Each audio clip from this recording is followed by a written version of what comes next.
सुनिए डॉक्टर श्याम सुंदर पराशर जी की अद्भुत कथा। आज की इस कथा में व्यास जी द्वारा वेद सूत्रों के द्वारा इस भागवत कथा का वर्णन किया गया है, तो ध्यान से सुने। श्री राधे राधे। मुह्यन्ति यत् सूरयः तेजो वारिमृदां यथा विनिमयो यत्र त्रिसर्गो मृषा धाम्ना स्वेन सदा निरस्तकुहकं सत्यं परं धीमहि।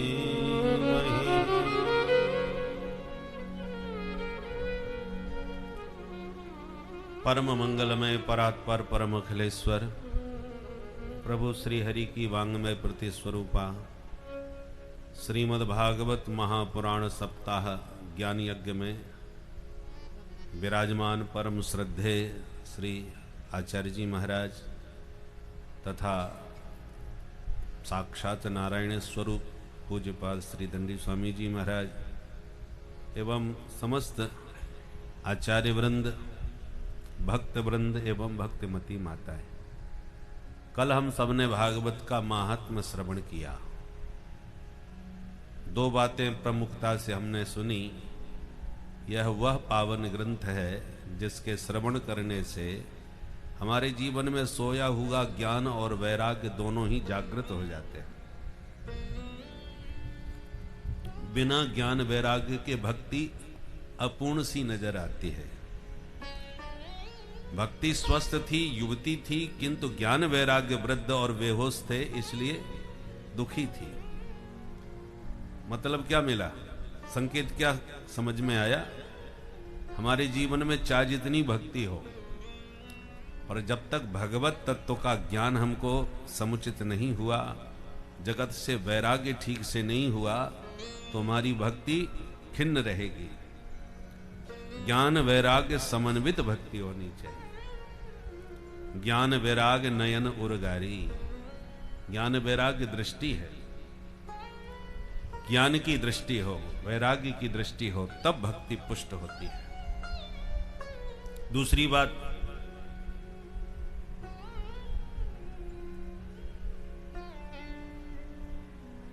धुंधकारी जैसे महापतित पापी प्रेतों को भी पावन और पुनीत बनाने वाला ये दिव्य सदग्रंथ है।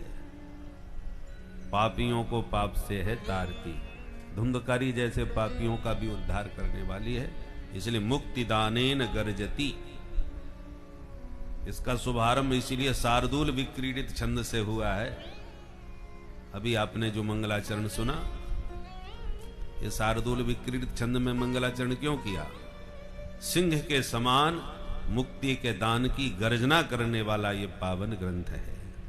बोलो भागवत भगवान की।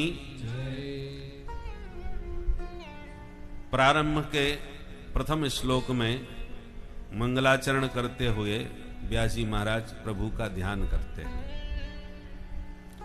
और इसका शुभारंभ ब्रह्म सूत्र से कर रहे हैं। भागवत का पहला सूत्र है अथातो ब्रह्म जिज्ञासा, और दूसरा सूत्र है जन्माद्यस्य यतः।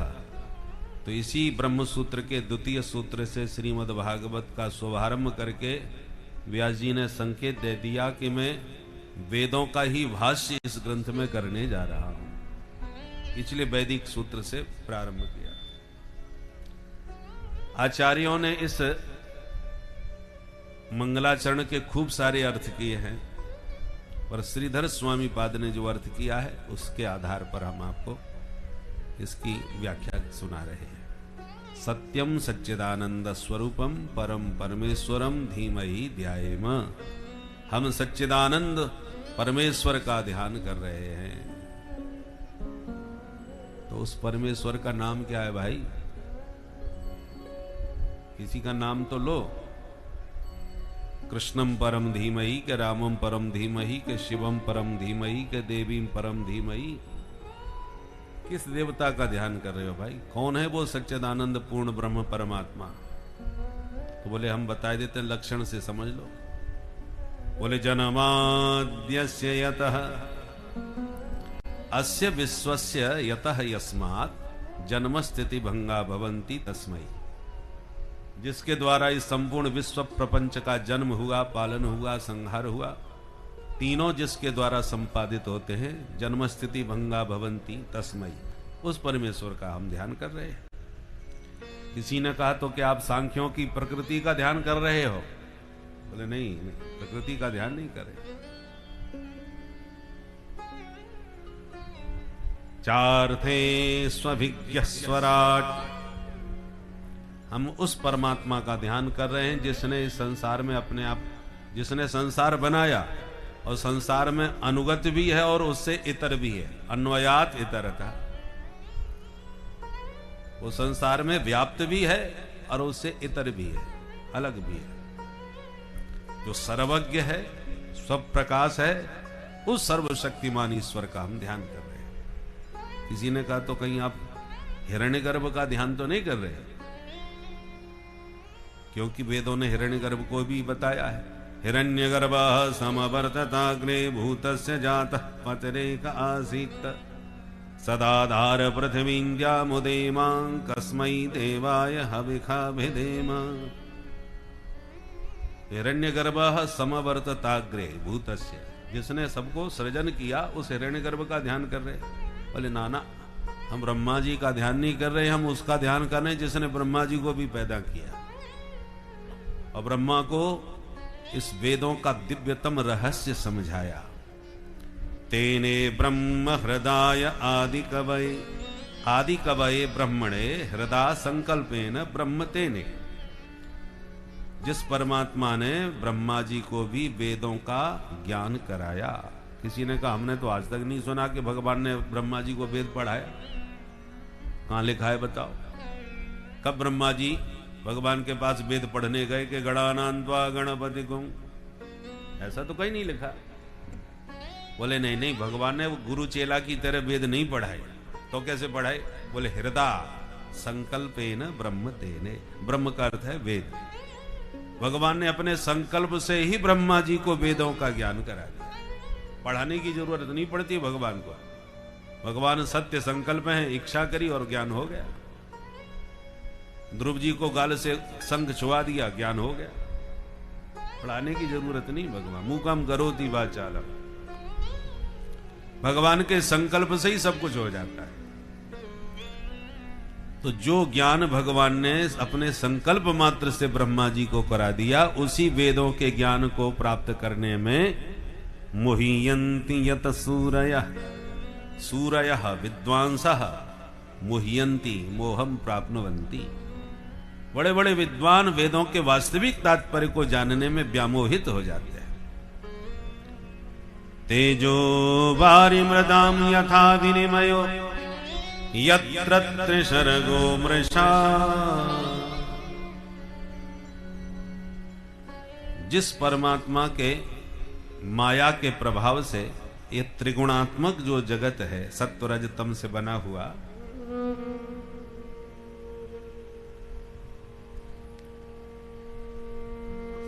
सत्यवत प्रतीत होता है, वस्तुतः इसकी स्वतंत्र सत्ता नहीं है।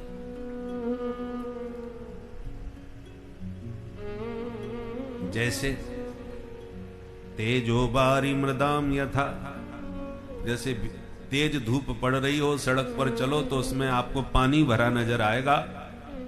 ये केवल सूर्य की किरणों का भ्रम है, जिसको मृग तृष्णा का जल, मृग मरीचिका आदि कहते हैं। सूर्य की किरण का तेज और जो मृत्तिका मिट्टी है उसमें पानी जैसी प्रतीति कराती है। तेजो वारी मृदाम यथा, जैसे वो पानी दिखते हुए भी असत्य है नहीं, उसी प्रकार ये जगत जैसा दिखता है वैसा है नहीं।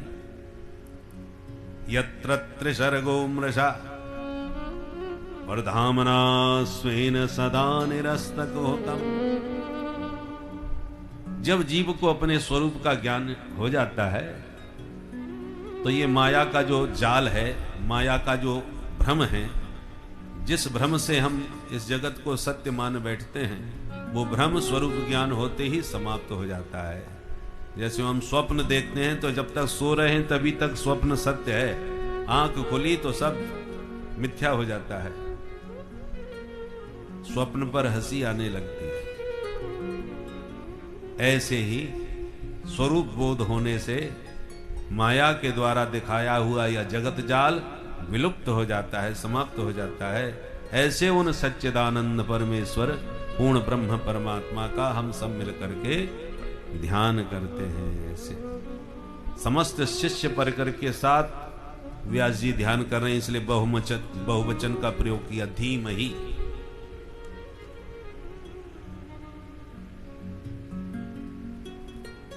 बोल सच्चिदानंद भगवान की जय। दूसरे श्लोक में अनुबंध चतुष्टय बतलाया ग्रंथ का, विषयश्चाधिकारी च संबंधस्य प्रयोजनम।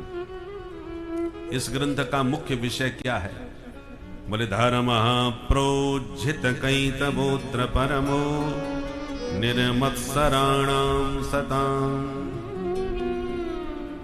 वेद्यं वास्तवमत्र वस्तु शिवदं तापत्रयोन्मूलनम्।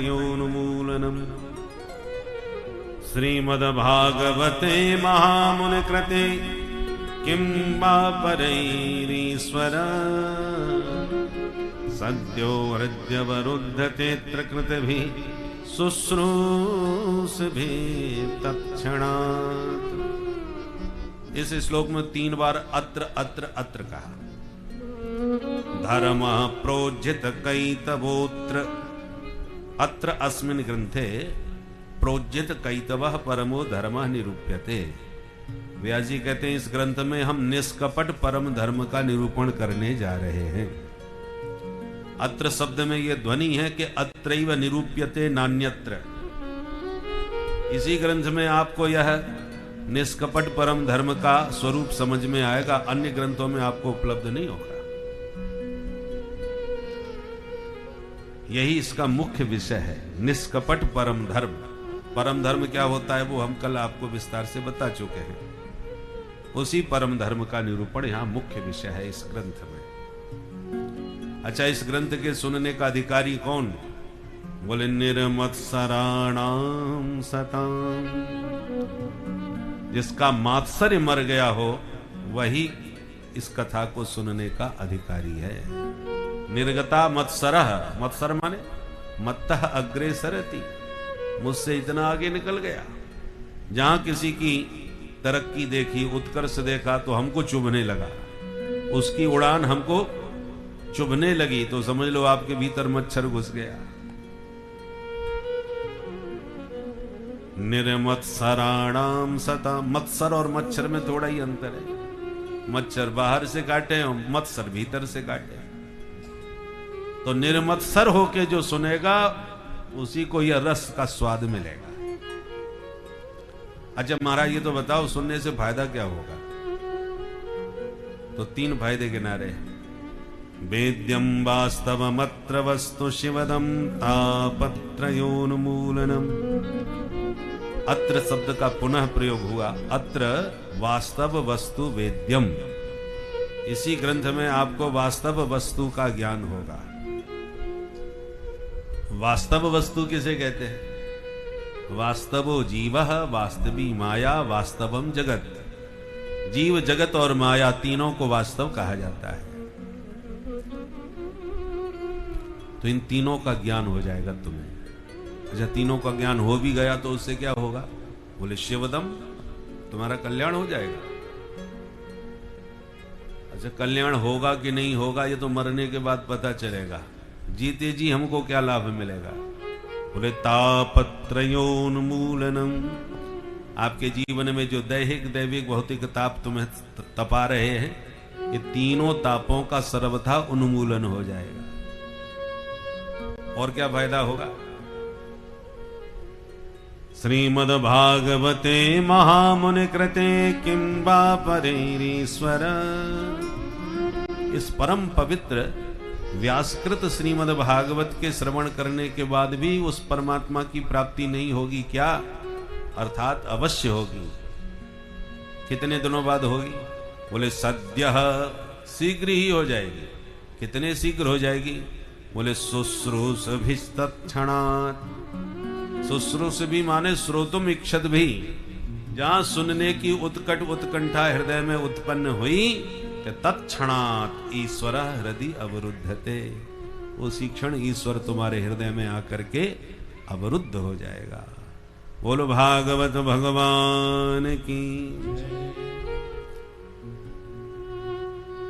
ये परम लाभ भागवत के श्रवण का व्यास जी महाराज ने बतलाया। अब तीसरे श्लोक में स्वरूप समझा रहे हैं भागवत का। निगम कल्प तरोर गलितम फलम शुक मुखादमृत द्रव संयुतम पिबत भागवतम रसमालयम मुहुरहो रसिका भुवि भावुका। निगम माने वेद। नितनाम गमयति बोधयति स निगमो वेद। जिसके द्वारा हमें उस परम तत्व का बोध प्राप्त होता है उसका नाम निगम माने वेद। वेद ही बतलाते हैं उस परम तत्व के बारे में, और वो विशाल वृक्ष के समान है। कौन सा वृक्ष? कल्पतरोह, कल्प वृक्ष के समान। निगम कल्पतरोह, वेद रूपी विशाल कल्प वृक्ष का परिपक्व फल ही श्रीमद् भागवत है, जो ऊपर से टपक के नीचे गिरा। निगम कल्पतरोह गलितम फलम, वेद रूपी विशाल वृक्ष से भागवत रूपी रसीला फल टपका। किसी ने कहा जब टपका और पका हुआ भी था तो फूट भी गया होगा। व्यास जी कहते नहीं, फूटा हुआ नहीं है। क्यों नहीं फूटा? बोले शिष्य प्रशिष्य शाखा पल्लव परंपराया सनई सनई अखंडमेवावतीर्णम न तो उच्च निपातेन स्फुटितम। श्रीधर स्वामी पाद कह रहे हैं कि शिष्य प्रशिष्य शाखा परंपरा से ब्रह्मा जी ने नारद जी को, नारद जी ने व्यास जी को, व्यास जी ने सुखदेव जी को, सुखदेव जी ने परीक्षित को, इस प्रकार से डाली प्रति डाली के द्वारा ये फल धीरे धीरे धरा पर आया है। इसलिए साबुत है, सुरक्षित है, कहीं से भी फूटा टूटा नहीं। अच्छा महाराज, खट्टा है कि मीठा? बोले अमृत द्रव संयुतम, अमृत के समान मीठा है। बोले कैसे माने तुम्हारी बात? प्रमाण दो। बोले शुक मुखात, ये सुख का मुख लगा है इसमें। तोता जिस फल में चोंच मार दे तो समझ लो मीठा ही निकलेगा, ये गारंटी। तो सुख मुख विगलित फल है, इसलिए शंका का कोई स्थान नहीं, गारंटी से कहते हैं मीठा ही है। कितना मीठा? बोले अमृत के समान मधुर है। अमृत द्रव संयुतम, अमृत नाम परमात्मा का भी है। जो मरते हो वो मृत, जो कभी ना मरे वो अमृत। तो भगवान ही अमृत हैं। और भगवान को श्रुतियों ने उस परमात्मा को रस रूप बतलाया है, रसो वैसा। तो वही परम रस इस भागवत रूपी फल में भरा हुआ है। इसलिए हे रसिक जनो, भावुक जनो, आओ और इस रस का बारंबार पान करो। एक बार में आनंद नहीं आएगा। मुह मुह, मुह मुह माने बारंबार इस रस को पीते रहो। इस रस से कभी अघाओ मत। रामचरित जे सुनत अघाही, रस विशेष जाना चिन्ह नाही। जो रस से अघा जाए कि हमने तो बहुत सुन ली कथा, समझ लो अभी रस में प्रवेश ही नहीं हुआ। जिस दिन रस में प्रवेश हो जाएगा और रस का व्यसन लग जाएगा, उस दिन तुम चाहते हुए भी नहीं छोड़ पाओगे। पहली बार कोई तम्बाकू खाए तो चक्कर खा के गिर जाए, और धीरे धीरे जब मुंह पर चढ़ जाती है तो महाराज न खाने पर चक्कर आने लग जाते हैं। फिर तुम कितना भी उस पर बिच्छू छाप दो, चाहे जितने खतरनाक चेतावनी लिख दो, खाने वाले तो छोड़ने वाले हैं नहीं, वो तो लग गए। उसी प्रकार इस रस को जितनी बार आप पियोगे उतना ही इसके रसिक बन जाओगे। और एक बार रसिक बन पाए तो अभी तो प्रतीक्षा करनी पड़ती है, कार्ड आवे तो जाएं हम सुनने के लिए। हमको तो कार्ड ही नहीं मिला है, हम क्यों जाए? और जब रसिक बन जाओगे तो फिर कार्ड की प्रतीक्षा नहीं करोगे। कहीं भी कथा हो रही है भाग करके अपने आप ही बिन बुलाए आओगे। धावंती रसलम पटा। इसलिए हे रसिक जनो, आओ इस रस का खूब बारंबार पान करो। बोलो भागवत भगवान की जय। तो इस प्रकार इन 3 श्लोकों में, प्रथम श्लोक में बताया किम ध्येयम, दूसरे श्लोक में बताया किम गेयम, तीसरे श्लोक में बताया किम पेयम, किसको ध्यावें, किसको गावें, क्या पीवें। इन 3 श्लोकों में ध्येय, गेय और पेय को व्यास जी ने समझाया। अब प्रथम अध्याय में सौनकादि ऋषियों ने सूत जी महाराज से 6 प्रश्न पूछे हैं। उन्हीं 6 प्रश्नों का उत्तर विस्तार पूर्वक संपूर्ण भागवत में सूत जी महाराज ने दिया है।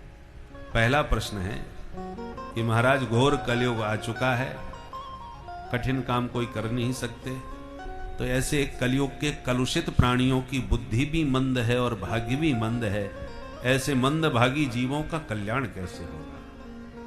पहला प्रश्न। पुंसाम एकांततः श्रेयः तन्नः संसितुमर्हति। दूसरा प्रश्न किया, हमारे धर्मशास्त्र बहुत ज्यादा हैं, हम लोग नाम तक नहीं जानते, पढ़ेंगे तो क्या, इसलिए इन सभी शास्त्रों का सार क्या है वो कृपा करके समझा दीजिए। तीसरा प्रश्न किया, भगवान सर्वशक्तिमान हैं, उनके संकल्प से ही सब कुछ हो जाता है, तो फिर उनको बार बार अवतार लेके क्यों आना पड़ता है? भगवान के अवतार का मुख्य प्रयोजन क्या है? चौथा प्रश्न है कि अवतार लेते हैं भगवान तो कितने अवतार लिए, कहां कहां भगवान के अवतार हुए? क्योंकि आजकल भारत में आए दिन नए नए भगवान पैदा हो जाते हैं, तो शास्त्र सम्मत भगवान के कितने अवतार हुए वो कृपा करके बता दीजिए। पांचवा प्रश्न यह है, किस अवतार में भगवान ने क्या क्या प्रमुख लीला करी, उन लीला चरित्रों को भी विस्तार से आप हमें सुनाइए। छठवां प्रश्न यह है कि भगवान जब लीला सम्मरण करके स्वधाम चले जाते हैं तो फिर यह धर्म किसकी शरण में जाता है? ये 6 प्रश्न प्रथम अध्याय में किए हैं। किम श्रेयः शास्त्र सारः कः स्वावतार प्रयोजनम किम कर्म केवताराश्च और धर्मः कम शरणं गतः। इन प्रश्नों को सुनकर के सूत जी बड़े प्रसन्न हुए, बोले महात्माओं हम अपने गुरुदेव का ध्यान कर लें, फिर आपको जवाब देते हैं। और 2 श्लोकों में सूत जी महाराज ने अपने सदगुरु भगवान सुखदेव जी का ध्यान किया। यम प्रव्रजन्तमनुपेतमपेत कृत्यम द्वैपायनो विरह कातर आजुहाव पुत्रेति तन्मयतया तरवोभिनेदुस् तं सर्वभूत हृदयं मुनिमानतोऽस्मि।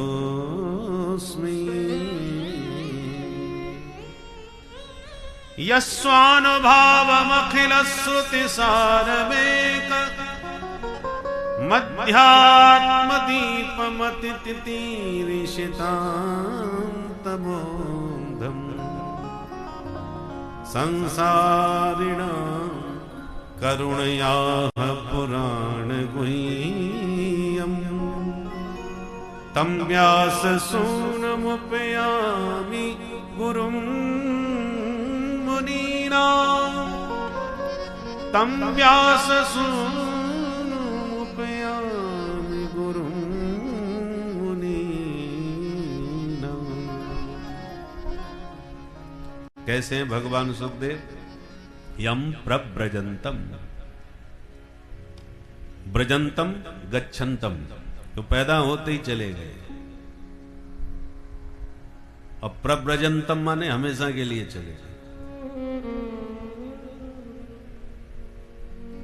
जन्म लेते ही जो वन को प्रस्थान कर गए। अनुपेतम अपेत कृत्यम, जिनका भी उपनयन भी नहीं हो पाया था, जनेऊ संस्कार भी संपन्न नहीं हुआ था, ऐसे भगवान सुखदेव जन्मते ही प्रव्रजंत हो गए, वन को प्रस्थान कर गए। उनके पूज्य पिता द्वैपायन वेदव्यास जी महाराज विरह से कातर होकर के आजुहाव, जोड़ जोड़ से पुकारते हुए उनके पीछे पीछे भागे। द्वैपायनो विरह कातर आजुहाव। जोड़ जोड़ से पुकार रहे थे, क्या बुला रहे थे? पुत्रेति, पुत्रेति तन्मयतया। बेटा बेटा पुकारते, जिनके पीछे व्यास जी भागे चले गए, और इतनी जोर से आवाज लगाते थे बेटा कि जंगल के वृक्षों से टकरा करके वह आवाज प्रतिध्वनित हो रही थी, पूरे जंगल में गूंज रही थी, बेटा बेटा बेटा। यही ध्वनि सर्वत्र वन में गुंजायमान हो रही थी। मानो वृक्षों के माध्यम से पूज्य पिता को कुछ उपदेश देना चाहते हैं सुखदेव महामुनि कि पिताजी ये तो संसार का चक्र है, कभी कोई किसी का बेटा, कभी कोई किसी का बेटा। ये नित्य संबंध नहीं है, अनित्य संबंध है। तो मानो वृक्षों के माध्यम से पूज्य पिता को जिन्होंने उपदेश दिया, ऐसे सर्वभूत हृदय सुखदेव जी के श्री चरणों में हम बारंबार प्रणिपात करते हैं। बोल सुखदेव भगवान की। जिन भगवान सुखदेव जी ने समस्त श्रुतियों का सार निकाल के वेदों के वास्तविक तात्पर्य को जानकर, सभी श्रुतियों का सार निकाल के श्रीमद् भागवत के रूप में अध्यात्म का एक ऐसा दीपक जलाया कि अज्ञान के अंधकार में जितने जीव इधर उधर भटक रहे थे, उन सबको एक दिव्य प्रकाश दे करके एक दृष्टि और एक मार्ग प्रदान कर दिया। ऐसे जगत गुरु व्यास नंदन भगवान सुखदेव जी के श्री चरणों में हम बारंबार पुनः पुनः प्रणाम करते हैं। बोलो सुखदेव भगवान की जय। सूत जी कहते हैं, ऋषियों आपने लोक मंगल की भावना से बहुत ही सुंदर प्रश्न पूछे। जीव मात्र का कल्याण कैसे हो? जीव का परम धर्म क्या है? सबई पुंसाम परो धर्मो यतो भक्ति अधोक्षजे। प्राणी मात्र का एक ही परम धर्म है कि भगवान अधोक्षज श्री हरि के पाद पद्मों में प्रगाढ़ प्रीति हो जाए, भगवान के चरणों में भक्ति उत्पन्न हो जाए। यही जीव का परम धर्म है। पर भक्ति हो कैसी? आप कहोगे हम तो खूब भक्त हैं, देखो सुबह शाम आरती ठाकुर जी की करते हैं, मंदिर में भी जाते हैं। बोले मंदिर में जाते तो हो, आरती तो करते हो, पर वो केवल क्रिया मात्र होती है, और ईमानदारी से भगवान के चरणों में दंडवत तभी करते हो जब कोई काम फंस जाता है। हे ठाकुर जी महाराज 10 साल हो गए, बहू के बच्चा नहीं हो रहा, बहू के बेटा दे दो, एक भागवत हम तुम्हारी करवा देंगे, 56 भोग लगवा देंगे। तो जब काम अटकता है तभी ठाकुर जी याद आते हैं, वैसे ठाकुर जी से कोई मतलब नहीं होता। इसको कहते हैं हेतु की भक्ति, किसी हेतु के लिए करना। पर भक्ति कैसी होनी चाहिए? अहेतु की अप्रतिहता। भक्ति में हेतु नहीं होना चाहिए, स्वार्थ की भक्ति नहीं हो। तुम सन सहज स्नेह, ठाकुर जी से प्रेम तो हो पर स्वाभाविक हो, सहज प्रीति। उस सहज प्रेम से भगवान प्रसन्न होते हैं। और दूसरी बात अप्रतिहता, संकट आवे समस्या आवे तभी भगवान याद ना आवे, निरंतर प्रभु का चिंतन चित्त में चलता रहना चाहिए। ये जो सुमिरनी होती है ना, सुमिरनी पहले तो अभ्यास करना चाहिए, निरंतर सुमिरन सीताराम सीताराम सीताराम सीताराम करते रहे। अभ्यास करना पड़ता है, बिना अभ्यास के बात नहीं बनती। और फिर सुमरनी ना भी रहे तो इतना अभ्यास बन जाए कि न रहने पर भी वो सीताराम सीताराम चलता रहे।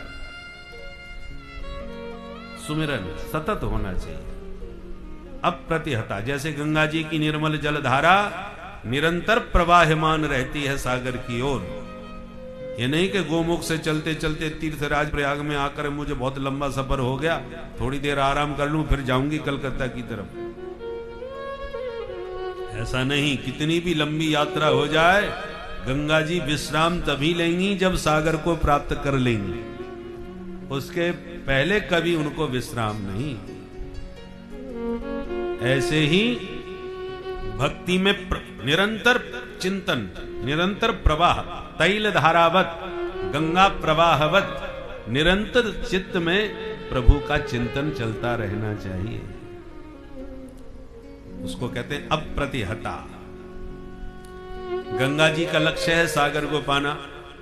छोटे मोटे पत्थर आ गए तो अपनी धारा से बहा के ले जाती है, और बड़ा पहाड़ी सामने आ जाए तो अपना रास्ता बदल के दाएं बाएं होकर निकल जाती है। टकरा करके अपना समय बर्बाद थोड़ी करना है, हमें तो अपने लक्ष्य को पाना है। ऐसे ही जीव का लक्ष्य होना चाहिए भगवत प्राप्ति।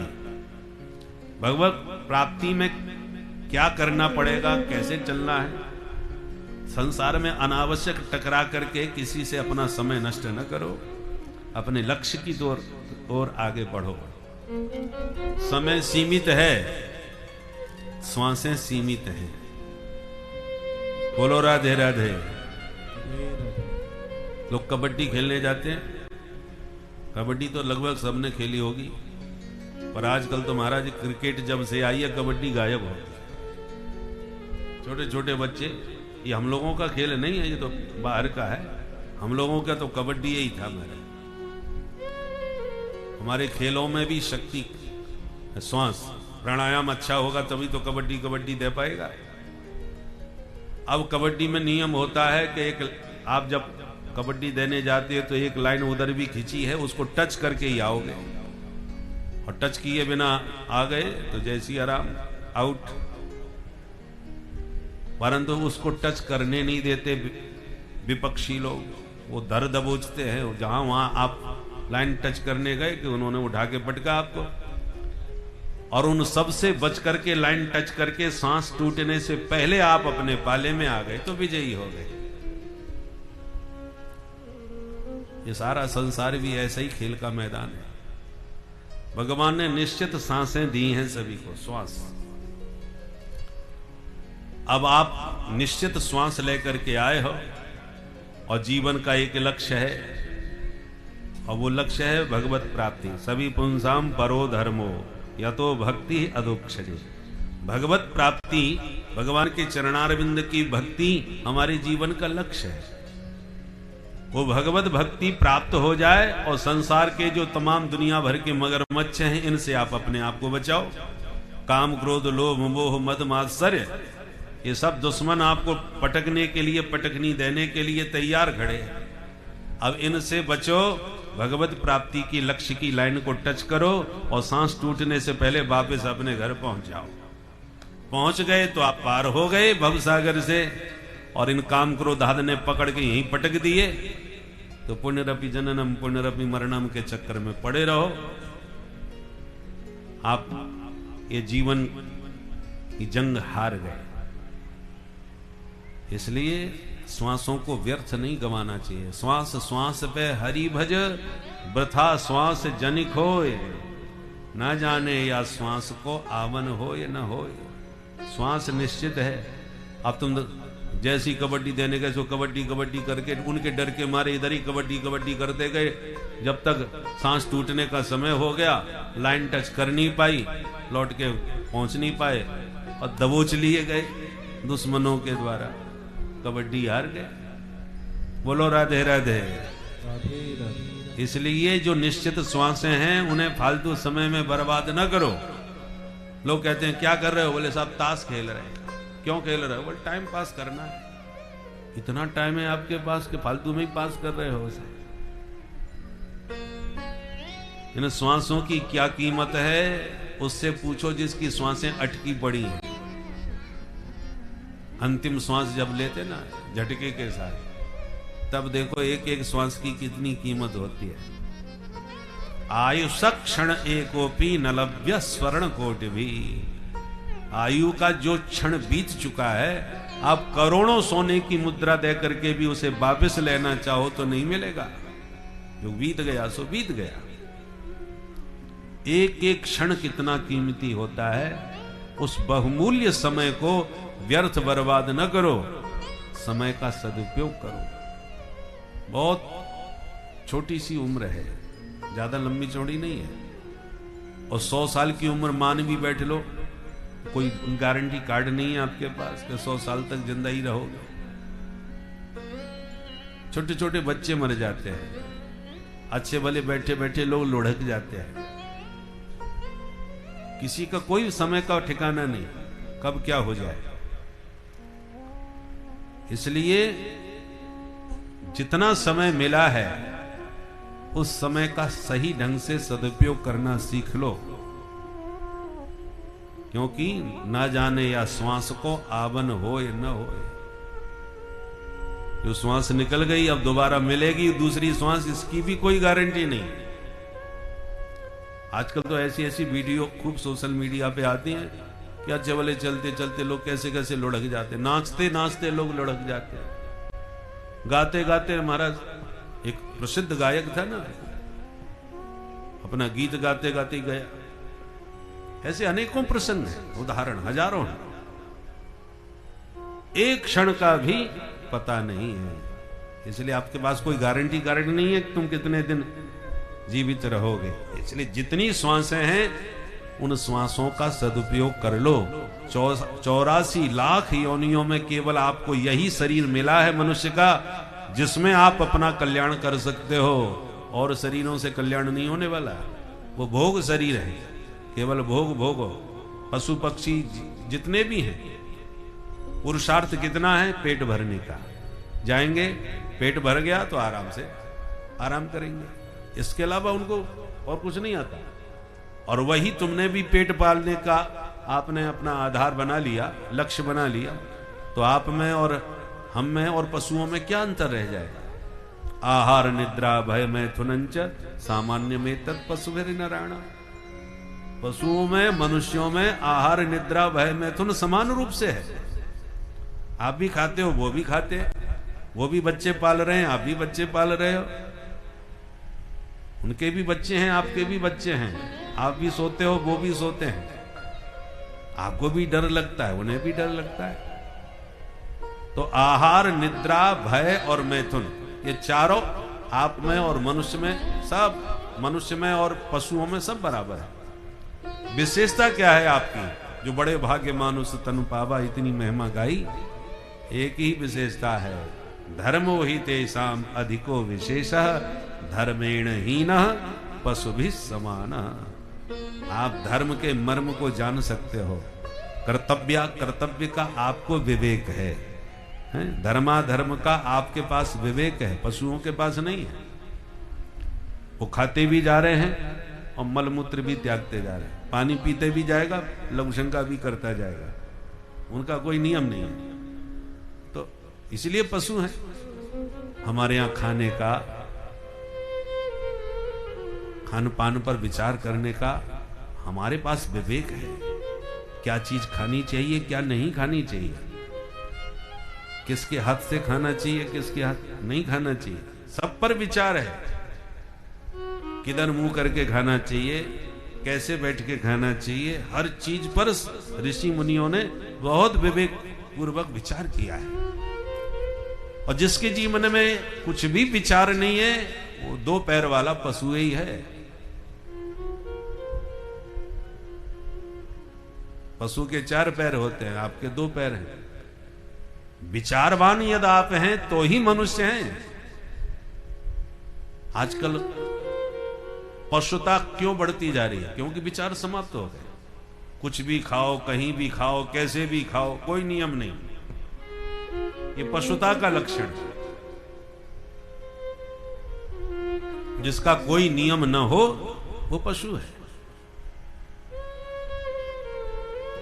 विशेषकर ब्राह्मणों के लिए तो बहुत ही ज्यादा आचार विचार शास्त्रों ने बतलाया है। हाँ, पूरी तरह उसका पालन नहीं कर पाओ तो जितना संभव हो उतना करो भाई। अच्छा, आप नहीं कर पा रहे तो जो कर रहे हैं उनका आदर करो,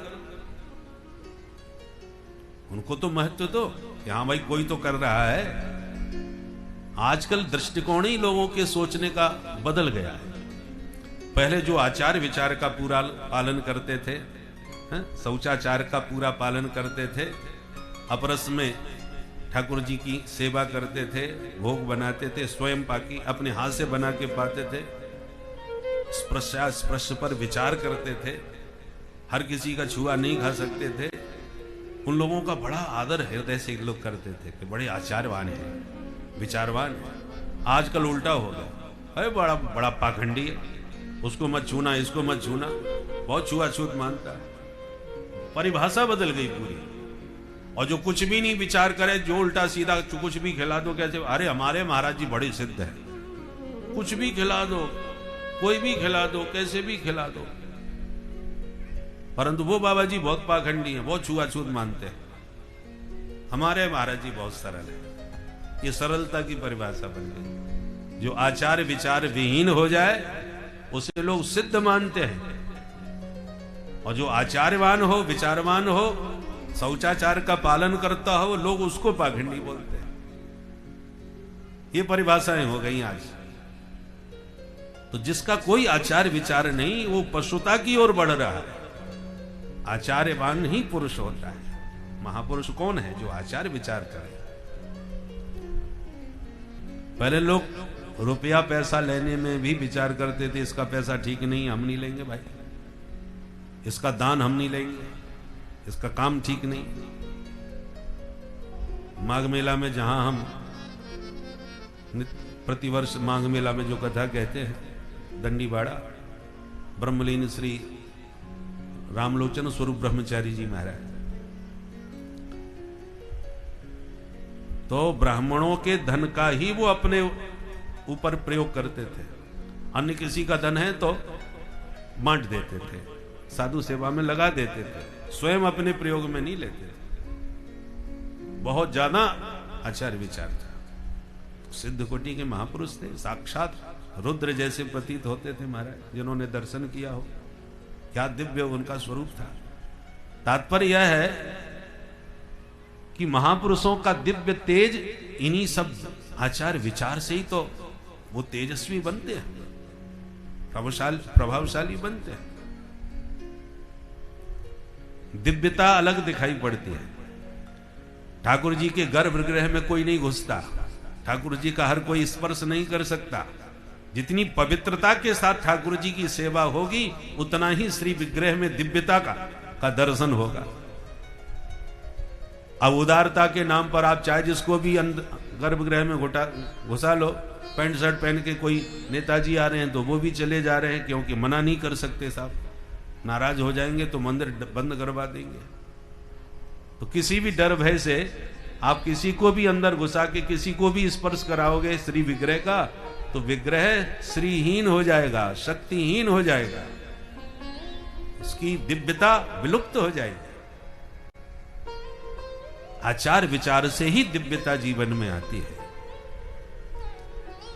पर आजकल उदारता के नाम पर, सबको प्रसन्नता करने की दृष्टि से, सब में सबका अधिकार करते हुए शौचाचार समाप्त होता चला जा रहा है। इसलिए भक्ति भगवान में हो, हेतु रहित हो, और अप्रतिहता माने निरंतरता उसमें होनी चाहिए। ऐसी भक्ति से भगवान शीघ्र प्रसन्न होते हैं। ययात्मा संप्रसीदति।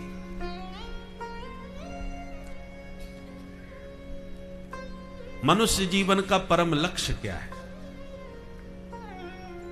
जीवस्य तत्व जिज्ञासा। मनुष्य जीवन का परम लक्ष्य है तत्व को जानना।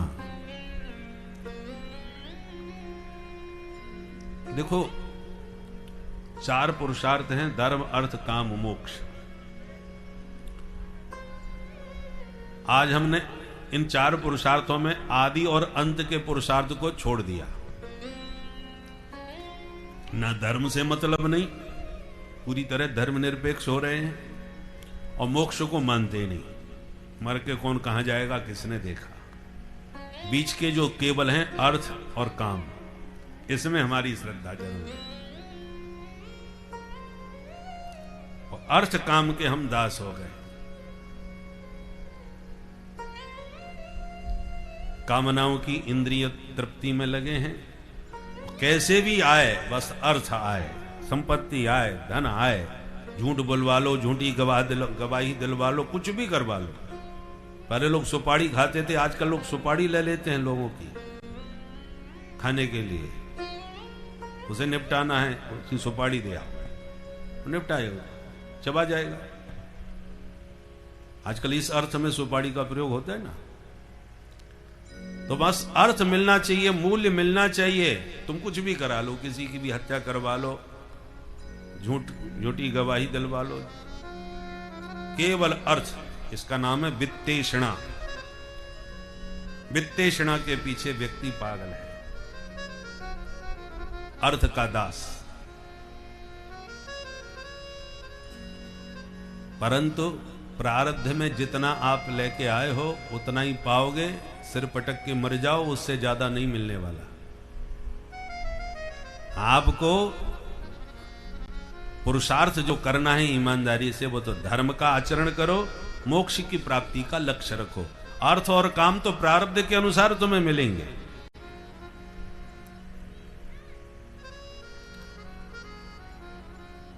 मनुष्य शरीर में अर्थ काम के पीछे नहीं पड़ना चाहिए, क्योंकि आप स्वान योनि में भी चले गए, कुत्ता भी बन गए दुष्प्रारब्ध से, पर प्रारब्ध आपका भोग का अच्छा है तो किसी सेठ साहूकार के यहां कुत्ता बन करके पहुंचोगे, बढ़िया एयर कंडीशन गाड़ी में घूमोगे, एयर कंडीशन कमरे में रहोगे और बढ़िया माल छानोगे। आजकल महाराज मनुष्य से ज्यादा ठाठ तो कुत्तों के देखने को मिलते हैं। तो प्रारब्ध उसका जोरदार है, कुत्ता शरीर मिला तो क्या हुआ, पर आप कुत्ता बोल नहीं सकते, मालिक नाराज हो जाएगा। आजकल कुत्ता कुत्तियों के विवाह होने लगे, आपने सुना होगा। हमारे पास कटिंग है अखबार की, लाखों लोग रुपया खर्च करते हैं, बारात निकलती है उनकी महाराज। तो प्रारब्ध सर्वत्र लभ्यते दैवात यथा दुःखम यत्नतः। कोई भी व्यक्ति दुख चाहता नहीं है, फिर भी प्रारब्ध का दुख आके ही रहता है, भोगना भी पड़ता है, क्योंकि प्रारब्ध में है। ऐसे ही आपके प्रारब्ध में यदि सुख है तो मत चाहो तो भी तुम्हारे सामने आएगा। यथा दुःखम यत्नतः, जैसे बिना प्रयत्न के दुख आपके जीवन में आया न चाहते हुए भी, ऐसा ही प्रारब्ध यदि बढ़िया हो, जोरदार हो, तो न चाहने पर भी सुख तुम्हारे सामने आएगा। तो उसके पीछे क्यों पड़ना, जो मिलना है वो तो मिलेगा ही। मनुष्य शरीर भोग विषयों को भोगने के लिए, उसके पीछे पड़ने के लिए नहीं है। तो काय के लिए है मनुष्य शरीर? तत्व जिज्ञासा, तत्व को जानो, उसके जिज्ञासु बनो, क्योंकि और शरीरों में तत्व ज्ञान तुम्हें नहीं होने वाला, मनुष्य शरीर से ही हो। महाराज ये तत्व है क्या भला, ये तो बताओ, जिसको जानने की आप बात कर रहे हैं। तब सूत जी महाराज तत्व की समीक्षा करते हैं। वदन्ति तत्तत्त्वविदः तत्त्वं यद् ज्ञानमद्वयम् ब्रह्मेति परमात्मेति भगवान इति सत्यते। तत्व एक ही है, उसी एक तत्व को निर्गुण निराकार रूप में ज्ञानी उसको ब्रह्म कहते हैं। वही तत्व सगुण निराकार रूप में योगियों का परमात्मा बन जाता है। वही तत्व जब सगुण साकार बनता है तो भक्तों का भगवान बन जाता है। एकम सद विप्राह बहुधा वदन्ति। तत्व एक ही है, अलग अलग नहीं। ज्ञानियों का ब्रह्म, योगियों का परमात्मा और भक्तों का भगवान। ब्रह्मेति परमात्मेति भगवान इति सत्यते। ब्रह्म का अर्थ होता है जो निर्गुण निराकार है, परमात्मा का अर्थ है जो सगुण निराकार है, भगवान का अर्थ है जो सगुण साकार है। जैसे बिजली, बिजली की शक्ति तो थी, परंतु विद्युत का हमने जब तक उसको प्रकट नहीं किया तब तक होते हुए भी हमारे लिए उपयोगी नहीं थी। निर्गुण निराकार विद्युत थी। फिर जब वैज्ञानिकों ने यांत्रिक मांत्रिक पद्धति से उसको तैयार किया तो करंट के रूप में बिजली बना ली गई, तो बन गई सगुण निराकार। और वह बिजली का करंट जब बल्ब से जुड़ा, प्रकाश देने लगा, तो सगुण साकार बन गई। कूलर से जुड़ करके हवा देने लगी, हीटर से जुड़ के गर्मी देने लगी, बिजली के अनेक रूप से प्रयोग अभिव्यक्त हो गए, तब वो सगुण साकार हो गए। तो बिजली तो वही है, एक ही। पहले वो निर्गुण निराकार थी, फिर सगुण निराकार बनी, उसके बाद में सगुण साकार बन गई। मोटे से दूसरे दृष्टांत से समझो, जैसे आटा तो एक ही है, उसी आटे की रोटी भी बन गई, पराठे भी बन गए, पूड़ी भी बन गई। जिसको जो मर्जी आवे खाओ, पर फिर भी पूड़ी पराठे रोटी नाम तो अलग अलग है, स्वाद अलग अलग है। जिसको जिसमें स्वाद आवे प्रेम से पाओ, आटा एक ही है।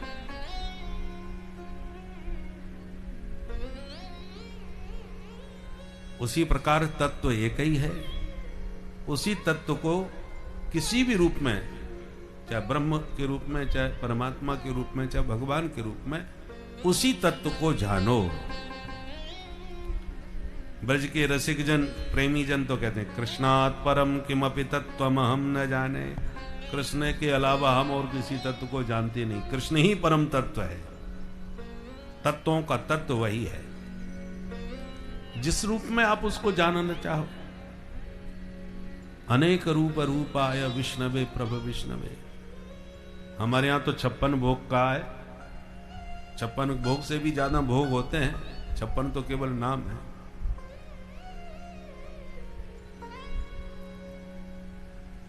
तो आपको जिसमें स्वाद आवे वो पाओ, तृप्त हो जाओ। इसलिए भगवान ने अनेक रूप अपने प्रकट किए। और उसको जानने से क्या होगा फिर? भले उस तत्व को जान लिया तो भिद्यते हृदय ग्रंथि, छिद्यन्ते सर्व संशया, क्षीयन्ते चास्य कर्माणि, दृष्ट एवात्मनीश्वरे। आपके हृदय की जितनी ग्रंथियां हैं सब खुल जाएंगी, जितनी बुद्धि में भ्रम संशय हैं वो सब मिट जाएंगे, और जितने भी आपके कर्म बंधन जन्म जन्मांतर के हैं, हजारों लाखों जन्म ले चुके हैं, लाखों जन्मों में अनेक प्रकार के कर्म कर चुके हैं, उस कर्म बंधन में बंद करके बार बार जन्म और मरण हमारा हो रहा है, उस तुम्हारे कर्मों की वो श्रृंखला ही खत्म हो जाएगी। क्षीयन्ते चास्य कर्माणि, इसलिए कर्माणि शब्द बहुवचन का प्रयोग किया। संचित क्रियमाण और प्रारब्धादि जितने कर्म है सब क्षीण हो जाएंगे, परंतु ये सब कब होगा? दृष्ट एवात्मनीश्वरे, उस परम तत्व को जानोगे तब ये होगा। इसलिए मानव शरीर उसी परम तत्व को जानने के लिए भगवान ने दिया है। उसको नहीं जाना तो जीवन में कुछ नहीं जाना। चाहे जितने आप सुसंपन्न क्यों ना हो जाओ, कितना भी तुम्हारी मान प्रतिष्ठा जगत में क्यों ना हो जाए, बुद्धि बड़ी चतुराई बड़ी और सुंदरता तन में प्रगटी है। मान बड़ो धन धाम बड़ो, यश कीरति हु जग में प्रगटी है। झूमत द्वार गजेंद्र हजार, सो इंद्र उसे कछु नाही घटी है। पर तुलसी जगदीश की भक्ति बिना, जैसे सुंदर नारी की नाक कटी है। कोई परम सुंदरी स्त्री हो, परंतु उसकी नाक कट जाए तो सारी सुंदरता चौपट हो जाती है, सब सुंदरता समाप्त हो जाएगी। नासिका विहीन, जैसे सूपनखा की भगवान ने करवा दी थी। उसी प्रकार आपने जीवन में सब कुछ पाया, इंद्र जैसा वैभव ऐश्वर्य पा लिया हो। झूमत द्वार गजेंद्र हजार, हजारों हाथी जिसके दरवाजे पर झूम रहे हों, परंतु इतना विशाल ऐश्वर्य पा भी लिया आपने। वैसे तो ये संभव नहीं है, पर कदाचित ये संभव हो भी जाए, पर वो सारा वैभव उसी प्रकार से शोभा शून्य है जैसे सुंदर नारी की नाक कटी है। उस तत्व में तुम्हारी प्रीति नहीं हुई, उस तत्व को आपने नहीं जाना, तो सब पाया सब व्यर्थ गया। बोल बंसी वारे की जय। आहारार्थम कर्म कुर्यात् मनुष्य। कोई पूछे आप क्यों काम करते हो, दिन रात लगे रहते हो मशीन की तरह? इतना काम क्यों करते हो? बोले आहारार्थम। बोले महाराज करेंगे नहीं तो खाएंगे क्या? ये पापी पेट का सवाल है, पेट के लिए सब करना पड़ता है। तो आहारार्थम कर्म कुर्यात मनुष्य। तो आहार क्यों कर रहे हो भाई?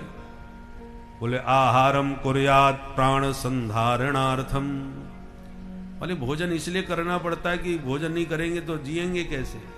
जीने के लिए, प्राण रक्षा के लिए भोजन जरूरी है, इसलिए भोजन करते हैं।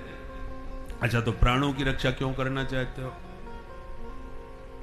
जिंदा रहना क्यों चाहते हो? बोले प्राणा संधारया तत्व जिज्ञासनार्थम। प्राणों की रक्षा इसलिए करते हैं, शरीर की रक्षा इसलिए कि इस शरीर में रहते रहते हम तत्व को जान जाएं। तत्व ज्ञान के लिए हम शरीर और प्राणों की रक्षा करते हैं। अच्छा, तत्व को क्यों जानना चाहते हो?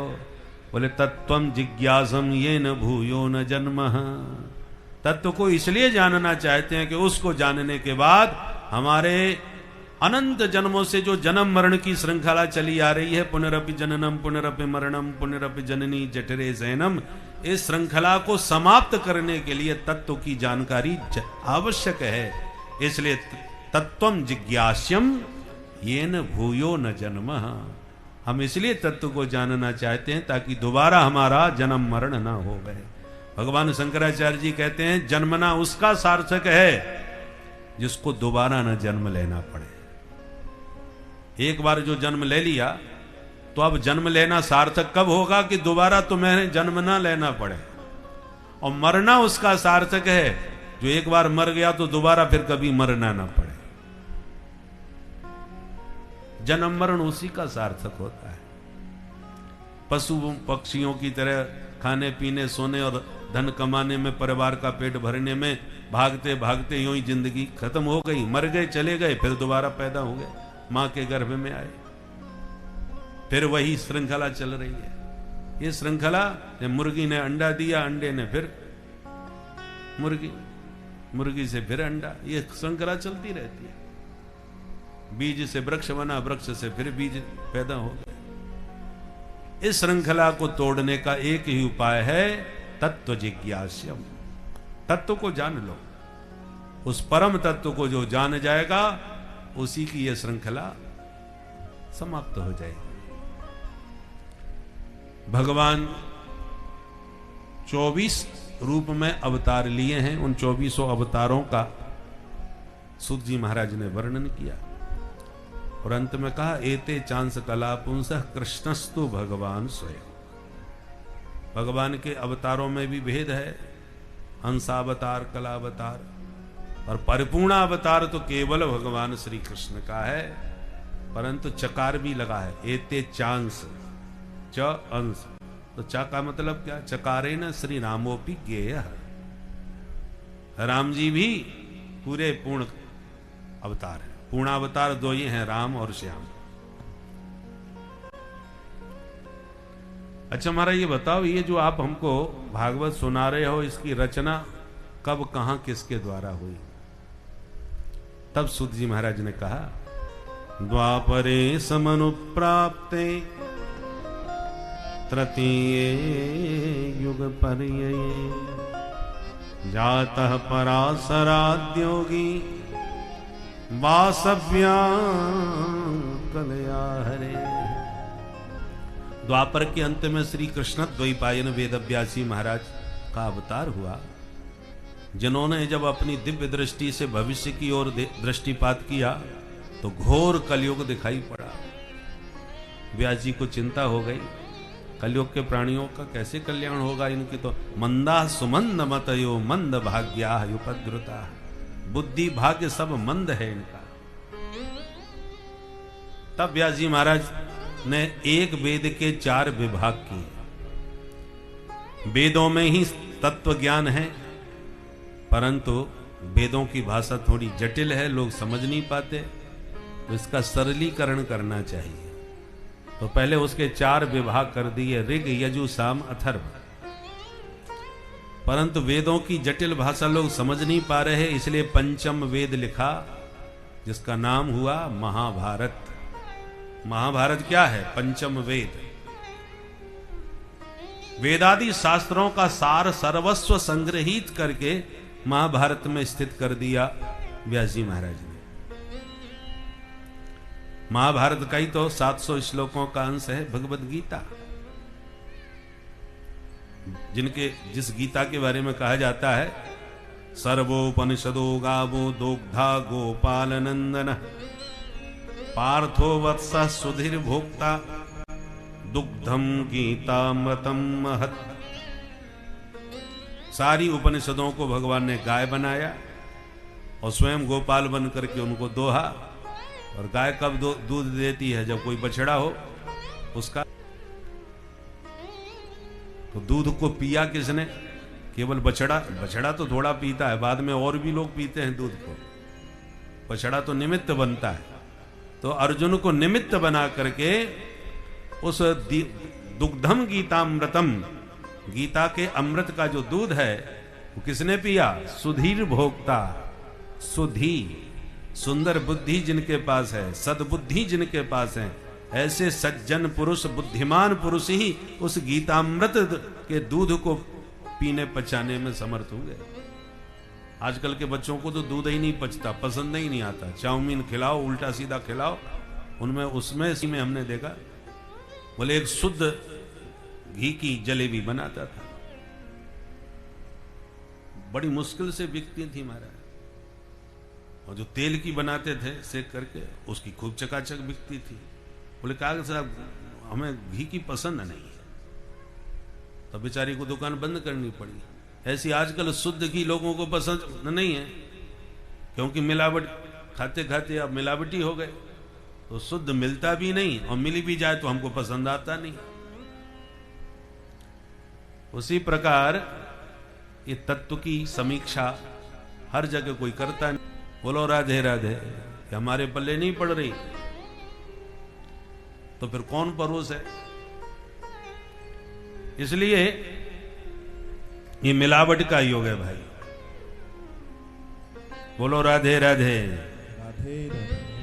तो ऐसा दिव्य दुग्धामृत, गीतामृत भगवान गोपाल नंद नंदन प्रभु ने हम सब के लिए निकाला है।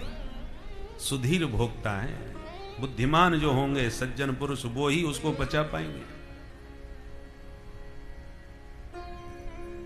ऐसा दिव्य ग्रंथ महाभारत व्यास जी ने लिखा जो पंचम वेद है, पर फिर भी संतोष नहीं मिला। और सरलीकरण करो भाई। तो पुराणों की रचना व्यास जी ने प्रारंभ करी,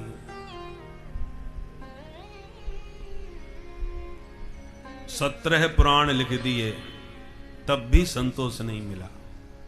अब क्या करें? तो सिर पकड़ के बैठ गए व्यास जी महाराज, अब क्या लिखूं? और इतने में नारद जी आ गए। मुंह लटकाए व्यास जी को देखकर नारद जी ने टोका, अरे पाराशर जी बड़े परेशान बैठे हो, क्या बात हो गई? पाराशर्य महाभाग भवतः कच्चिदात्मना परितुष्यति शारीर आत्मा मानस एव वा। हे पराशर नंदन व्यास जी महाराज, व्यास जी पराशर ऋषि के पुत्र हैं, इसलिए इनको पराशर कहा जाता है। आपके मुख पर ये मलिनता कैसी है, खिन्नता कैसी है? व्यास जी ने तुरंत नारद जी को प्रणाम करके उनका पूजन किया, आसन दिया और कहा महाराज परेशान क्यों हूं ये मुझे भी नहीं मालूम, क्योंकि मैंने इतने सब ग्रंथ लिख दिए पर मन में प्रसन्नता नहीं आई, पूर्ण संतुष्टि नहीं मिल रही। नारद जी बोले हम बताते हैं। बताओ महाराज। बोले व्यास जी ग्रंथ तो खूब तुमने लिखे हैं, परंतु किसी भी ग्रंथ में गोविंद के गुण नहीं गाए, विधि निषेध की बातें बहुत हैं, ऐसा करो ऐसा मत करो। पर जो परमहंस संत होते हैं वो तो गोविंद के गुण गणों की गंगा में ही गोता लगाते हैं, और वो गोविंद के गुण जब तक नहीं गाओगे चैन नहीं पाओगे। नारद जी कहते हैं हम अपनी आत्मकथा आपको सुनाते हैं, अनुभव की बात। नारद जी कहते हैं हम पूर्व जन्म में दासी पुत्र थे, छोटी जाति में जन्म हुआ था, पर संतों की सेवा मेरी मैया खूब करती थी, तो मैया के साथ हम भी चले जाते थे, हम भी संतों की सेवा करते, संतों के वस्त्र धो देते थे, आश्रम में बुहारी लगा देते थे। महात्मा लोग आए थे चातुर्मास के लिए, तो 4 महीने रुकने थे, तो हमने उनकी खूब सेवा करी। साधु संत कीर्तन करते थे, तो हम भी उनके साथ खूब कीर्तन करके नाचते थे। साधु संत सत्संग करते थे, तो हम भी बैठ के मैया बेटा सुनते थे। संत लोग प्रसाद पाते थे, भंडारा पाते थे, तो घंटों तक संतों के भंडारे में तो जय जयकार चलती है, राम कृष्ण देव की। तो वो सब हमने देखा, बड़ा आनंद आया हमको। संत लोग प्रसाद पा लेते थे, तो उनकी शीत प्रसादी हम भी पाते थे। 4 महीने संतों के संपर्क में आकर के हम इतने घुल मिल गए उनसे कि उनके बिना तो अब हमको घर में ही मन न लगे। चलो महाराज जी के पास, चलो महाराज जी के पास। हम महाराज जी कहते, हम 5 साल के बच्चे थे, मैया के साथ बार बार संतों के पास पहुंचते थे, हमको उनके यहाँ बहुत आनंद आता था। स्थिति ये आई कि चातुर्मास पूरा हुआ, महात्माओं ने डेरा उठाया और चल दी। हमने, महाराज जी कहाँ जा रहे हो, हमें भी ले चलो अपने साथ। बोले नहीं बच्चा, तू अभी छोटा है, बड़ा हो जा फिर आ जाना। बोले नहीं नहीं महाराज, मैं आपके बिना अब नहीं रह सकता, आपके साथ ही चलूंगा। पीछे पड़ गए। अच्छा बेटा, तो एक काम कर, अपनी मैया से आज्ञा लेके आ। मैं जानता था कि मेरी मां बाबा बनने की आज्ञा तो कभी नहीं देने वाली। पहले माताएं बच्चों को भूतों से डराती थी, भूत प्रेतों से। आजकल बाबाओं से डराती। चुप हो जानी, बाबा जी पकड़ लेंगे। बाबाओं को ही भूत बना दिया। बोलो राधे राधे।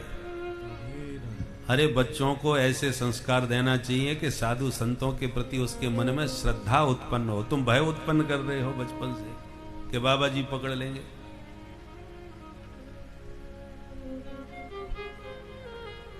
तो नारद जी कहते, मैं जानता था कि हमारे माता जी बाबा जी बनने की आज्ञा तो नहीं देंगे, सेवा करो यहां तक तो ठीक है।